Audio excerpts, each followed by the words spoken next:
নমস্কার, কেমন আছেন সবাই? হিজিবিজির একটি নতুন মিনি ব্লগে আপনাদের সবাইকে স্বাগত। আজকে আপনাদের সাথে আমাদের ইউকের ভোটিং সিস্টেমটা নিয়ে একটু আলোচনা করব। আমাদের দেশের থেকে এখানকার ভোটের পরিবেশটা সম্পূর্ণ আলাদা। আমাদের দেশে কিন্তু ভোট মানে একটা জমজমাট ব্যাপার, মিছিল, মিটিং, দেওয়াল লিখন সব কিছু মিলিয়ে একটা হৈ হৈ করা ব্যাপার সবসময়। কিন্তু এদেশে কখন ভোট এলো কখন গেল কিছুই বুঝতে পারলাম না। যে কোনো সামাজিক মাধ্যমে কিছু কিছু সুন্দর সুন্দর অ্যাড আসছিল, প্রত্যেকটা দলের ক্যাম্পেনিং ছিল। আর এবছর বাড়িতে অনেকগুলো দল ক্যাম্পেন করতে এসেছিল। আমার মনে হয় আগে আমরা যে বাড়িটিতে থাকতাম ওটি 3 তলায় ফ্ল্যাট ছিল আর অ্যাক্সেসেবল কি দিয়ে ওই ফ্ল্যাটে অ্যাক্সেস করতে হতো, তো সেই কারণে হয়তো আমরা ক্যাম্পেনটা বুঝতে পারিনি। তবে এবছর বেশ ছোট ছোট কলেজ স্টুডেন্টই মনে হয় ওরাই দলের কর্মী হিসাবে এসেছিল ক্যাম্পেন করতে। রীতিমতো কি কি ওদের দল ভেবেছে, কি কি করবে, বা আগে কোনো সময় ওদের দল কি কি কাজ করেছে, প্রত্যেকটা জিনিস ডিটেলে বুঝিয়ে দিয়ে যাচ্ছিল। আর এখানে কিন্তু প্রত্যেকে জিজ্ঞাসা করে আপনারা কি ভেবেছেন, কাকে ভোট দেবেন। আমার মনে হয় এখানে আমি কাকে ভোট দিচ্ছি এটা বলা লিগাল। পুরোপুরি বলতে পারবো না এটা ঠিক না ভুল তথ্য, বাট এটা আমার মনে হয়েছে ওরা যেভাবে প্রশ্ন করে তার থেকে।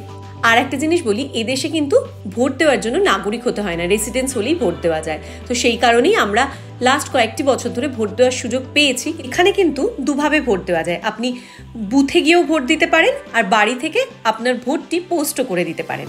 আগের বছরগুলো আমরা পোস্টই করেছিলাম, এবছর আমরা গেছিলাম ভোট দিতে, কারণ বাড়ির একদম পাশেই ভোটের সেন্টারটি ছিল। রাত্রি 10টা অবধি ভোটিং খোলা ছিল, তো আমরা অফিস টফিস সেরে সন্ধেবেলা গেছিলাম, গিয়ে দেখলাম অনেকেই সন্ধেবেলা সপরিবারে ভোট দিতে আসছে।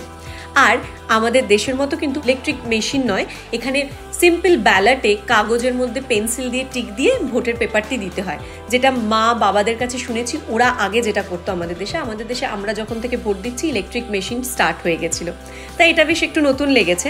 আর এইটা হচ্ছে আমাদের বিআরপি, বায়োমেট্রিক রেসিডেন্সিয়াল পারমিট। এটা আর বাড়িতে আসা চিঠিটি নিয়ে আমাদের ভোট দিতে যেতে হয়েছিল।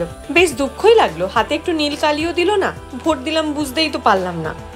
কি শান্ত পরিবেশ, একটা পুলিশ নেই, একটা কোনো মিলিটারি নেই, কেউ নেই, জাস্ট দুটি মানুষ বসে আছে, আমরা যাচ্ছি ভোট দিচ্ছি, কোনো লাইন নেই কিছু নেই, জাস্ট বেরিয়ে চলে আসছি। আমাদের দেশে ভোট মানে একটা উৎসব, হৈ হৈ রই রই ব্যাপার, তার সাথে কিছুটা আতঙ্ক তো আছে অবশ্যই মাঝে মধ্যে। যদিও আমার পাড়ায় আমার এলাকায় আমি থাকাকালীন কোনোদিন কিছু দেখিনি, ভালো খারাপ সব কিছুই থাকে প্রত্যেকটা দেশের, কিন্তু আমাদের দেশে বিশেষ করে আমাদের রাজ্যে ভোট মানে কিন্তু দুর্দান্ত সব দেয়াল লিখন, তার সাথে সেই দেওয়ালে বানানো বিভিন্ন ক্যারেক্টার, বিভিন্ন ছোট ছোট ছড়া, প্রত্যেকটাই কিন্তু এক একটা উচ্চ মানের শিল্পের পরিচয় দেয় বলে আমার মনে হয়। আর তার সাথে বিভিন্ন ধরনের নতুন নতুন স্লোগান, নতুন নতুন গান, সব কিছু মিলিয়ে আমাদের বাঙালিদের ভোটটা কিন্তু অনেক বেশি ক্রিয়েটিভ বলা চলে, ঠিক তাই না?